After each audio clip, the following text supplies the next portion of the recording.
All right. So what's painting, everyone? What is painting? Colors on canvas. Oh, that's right. So painting is the practice of applying paint, pigment, color, or other medium to a solid surface. The medium is commonly applied to the base with a brush, but other implements such as knives, sponges, and airbrushes can be used. The final work is also called a painting. Painting is an important form in visual art, bringing in elements such as drawing, gesture, composition, narration, or abstraction.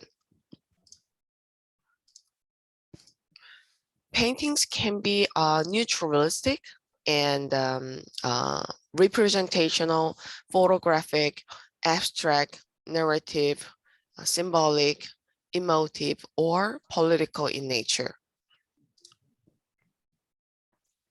So in art, the term painting describes both the act and the result of the action.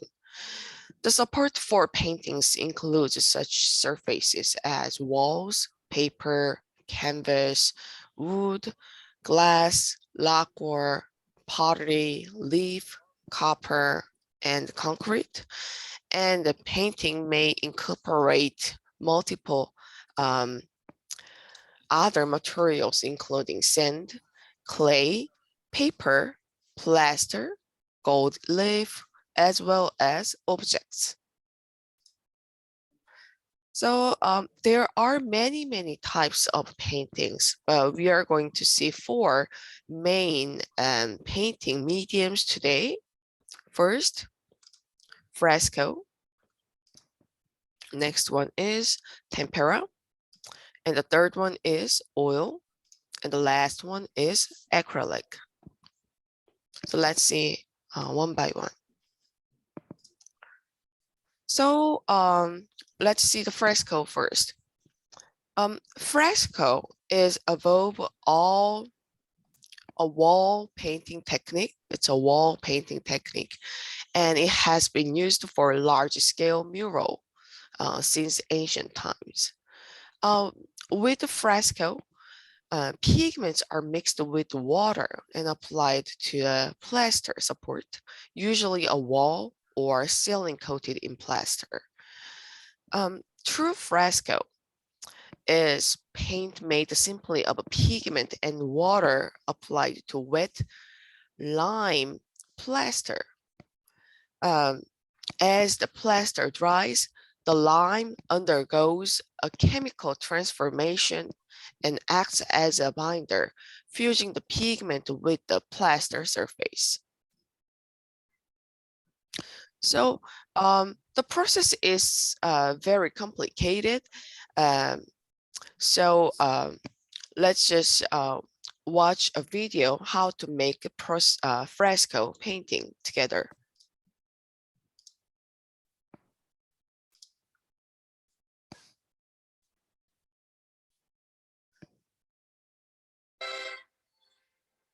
This copy of a 4th century fresco by Benozzo Gozzoli want to be a sort of stratigraphic of a fresco to grasp the materials and the executive technique.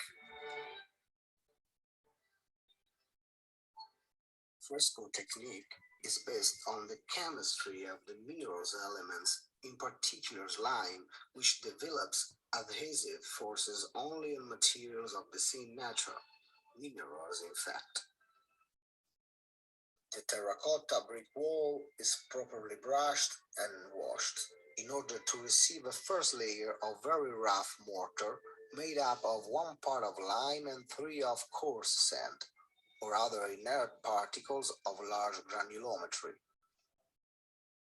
This layer is well beaten with a float and left very rough because it must ensure the grip of the next layers to the masonry and therefore the stability of the entire work. On this first coarse layer called rough cast, we spread another one, arriccio, sand finish, still rough, repeating the same previous operation. It will be on this layer that the painter will sketch his preparatory drawing, the Sinopia. Until the middle of 15th centuries, Italian fresco painters frequently paint the outlines for the main forms in their composition on arriccio, the sand finish, before applying the new intonaco section. Most pigments employed for these compositional guides have a red earthy color called Sinopia. Sinopia was the name after the city it came from. Eventually, it became the name of this kind of underdrawing. Until the Renaissance, preliminary designs were merely sketched on the wall. Later, a new method became common. Designs were traced by pouncing.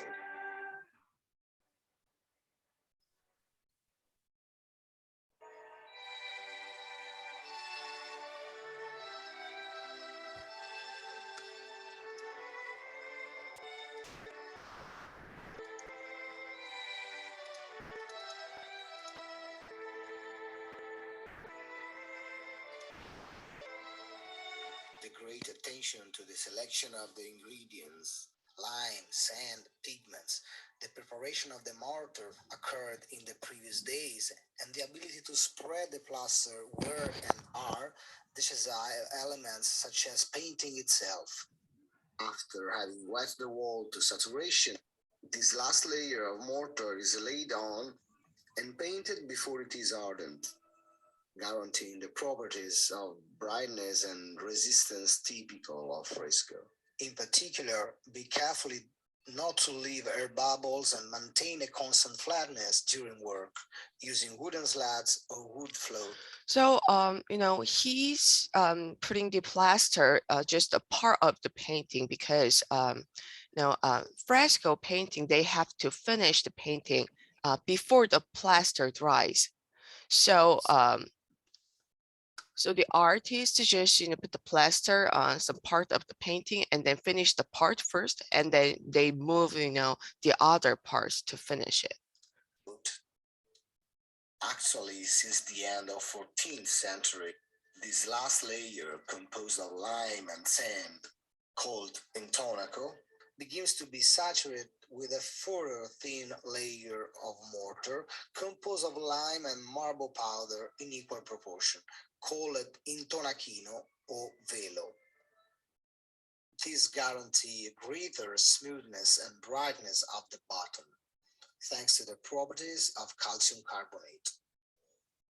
At this point, according with the Giotto's technique, described in details by Cennino Cennini in his book of the art, written at the end of 14th century, for tracing the design was the spolver. So, he drew this, sketch, and then, he made the, punches. There are lots of holes to following this sketch to make this sketch, to trace the sketch on the, plaster wall. Technique, pouncing, obtained by passing a colored powder pad through the holes previously created on paper. When remove the paper from the wall, you just connect the dots with a sharp brush and start painting.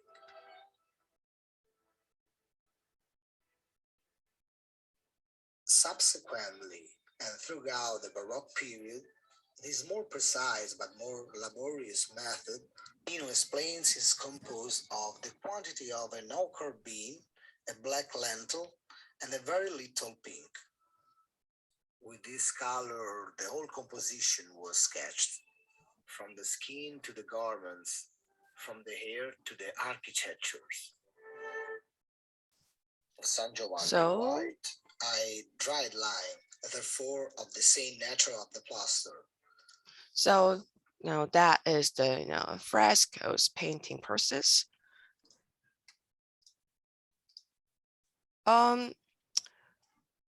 So, again, the process is pretty much complicated, and it takes a long time to finish one piece of work. But once the painting placed in a wall, it lasts almost forever. So that's why we can see 500 or 600 years old fresco painting today. And they are almost the same as the original. Do you remember this painting? looks Yes. very familiar with us, right? Yes. Yeah. So this is one of the Renaissance master Raphael's painting, the School of Athens, and it is a fresco large wall painting in Vatican. So see the creation year here, 1510 to 11. So since it is a fresco painting, we can still see this 500 years old painting today. So in this fresco painting, nearly every great Greek philosopher is present, including the two main subjects, Plato and his student Aristotle, located at the fresco's central vanishing point with the 1-point linear perspective for the representing implied space on the two-dimensional surface. Now, let's move on to the tempera.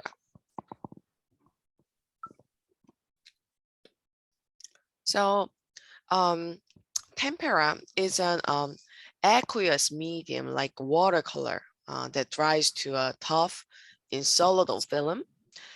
Its colors retain their brilliance and clarity for centuries. Technically, tempera is paint in which the vehicle is an emulsion, which is a stable mixture of an aqueous liquid with an oil, fat, wax, or resin. However, the most famous tempera's vehicle is egg yolk. It's egg yolk. Let's watch a video how to use egg yolk as a vehicle of the tempera's painting. Really the high Renaissance, egg tempera was the principal way of making an image. If you were painting on a panel, it's the most archival painting medium. It lasts longer than watercolors, oil paints, anything. All you need is egg yolk, water, and powdered pigment. All paint starts with raw powdered pigment, and a binder basically is a substance with adhesive properties that holds the paint together, and then when it's applied to a surface, the binder then dries and holds the paint on the surface of whatever it is, a panel or canvas or whatever it is that you're painting. The egg white, we don't use an egg yolk tempera, and then what I want to get into my jar is just the egg yolk. I feel like Julia Child here. Paul Cadmus, he said at this point it's a fairly viscous, it's the pure egg yolk. He said he would mix in enough water so that it had the consistency of half and half. Good shape.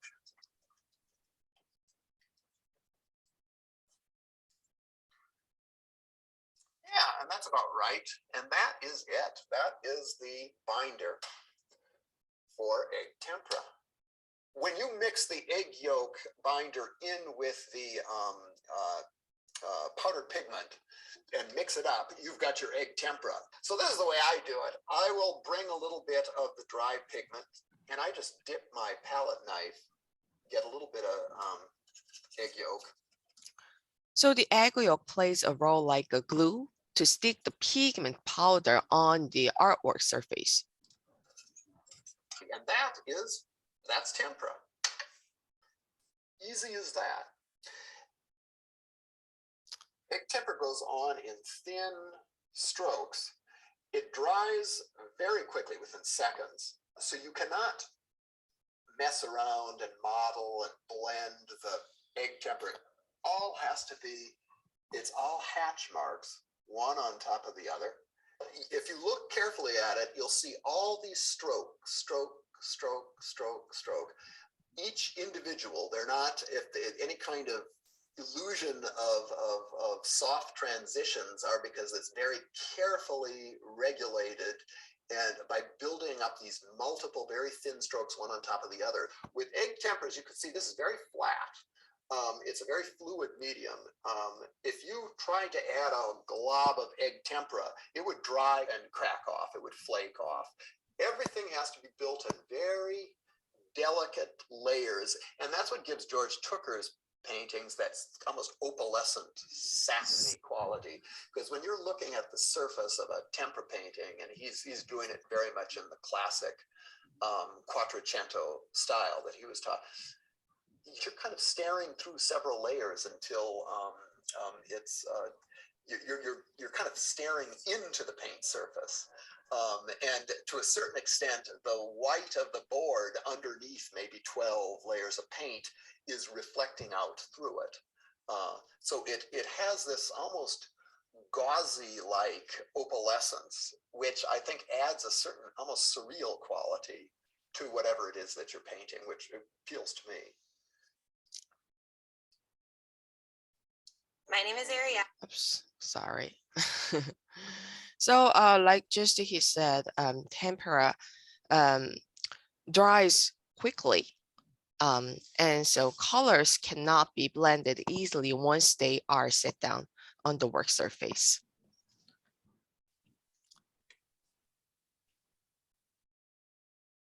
So traditionally, tempera was sewed on a wood panel support prepared with a ground of gesso, a mixture of white pigment and glue that sealed the wood and could be sanded and rubbed to a smooth and ivory-like finish.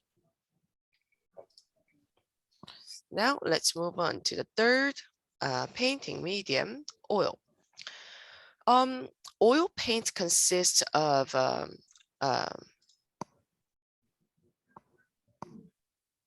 give me 1 second.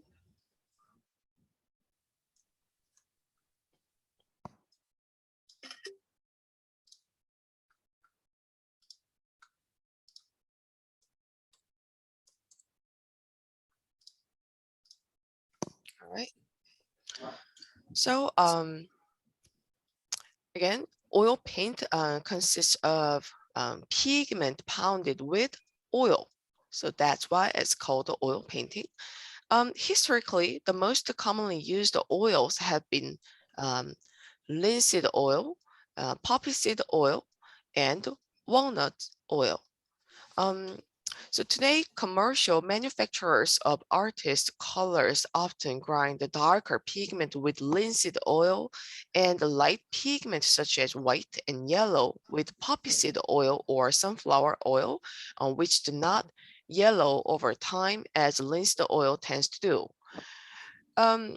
What all these oils have in common is that they will dry at room temperature, leaving the pigment particles suspended in a transparent film. This is Joyce Vermeer's oil painting, Girl with a Pearl Earring in 1665.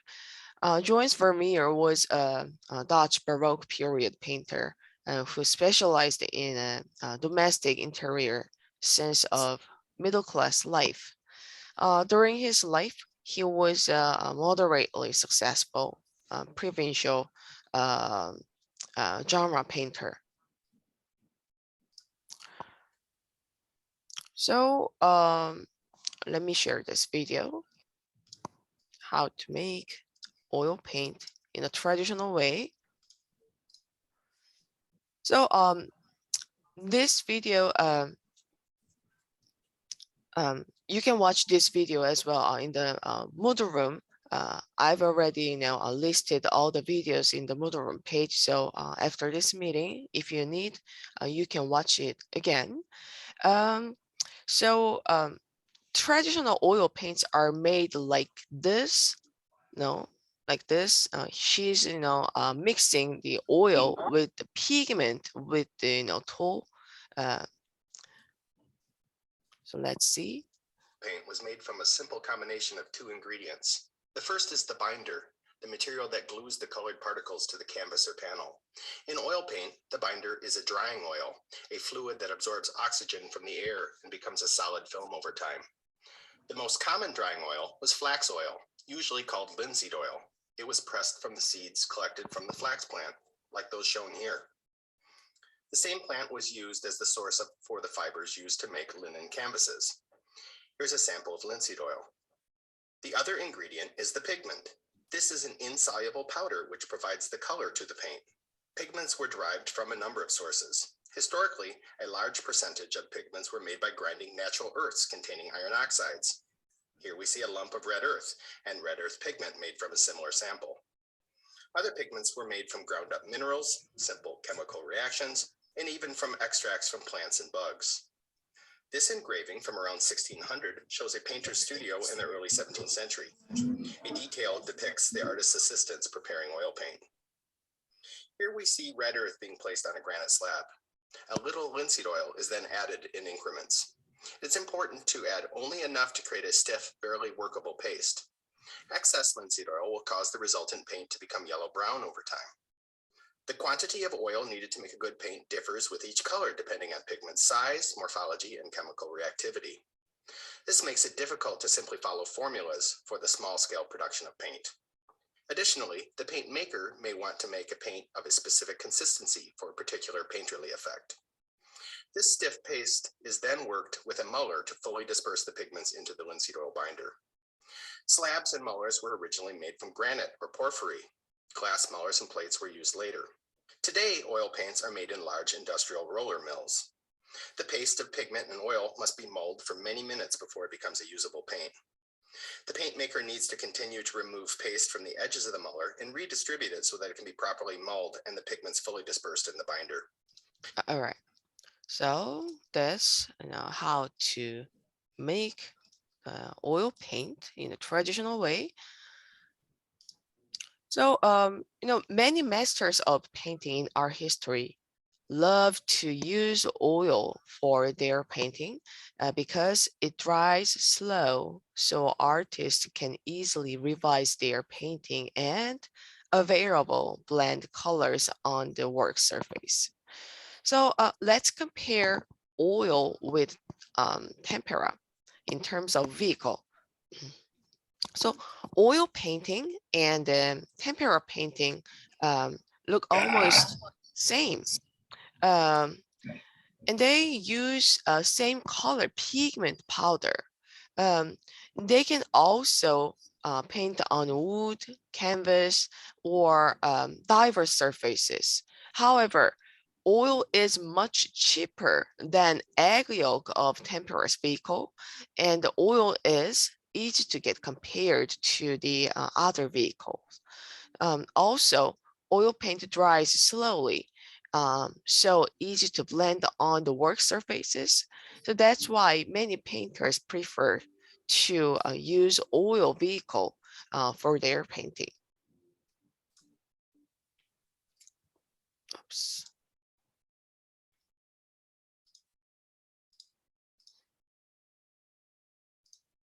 All right, let's move on to the last painting medium we are going to see today, acrylic. So everyone, have you ever used acrylic paint before? No. No, I have. you I use have. it Yes. for my sneakers. Oh, Mhm. you use it for your sneakers. That's Mhm. nice. Very nice. So, Mom uses it, but not oh. me. Mhm. So acrylic paint is, very convenient painting way to use. The enormous developments in chemistry during the early 20th century had an impact in artists' studio.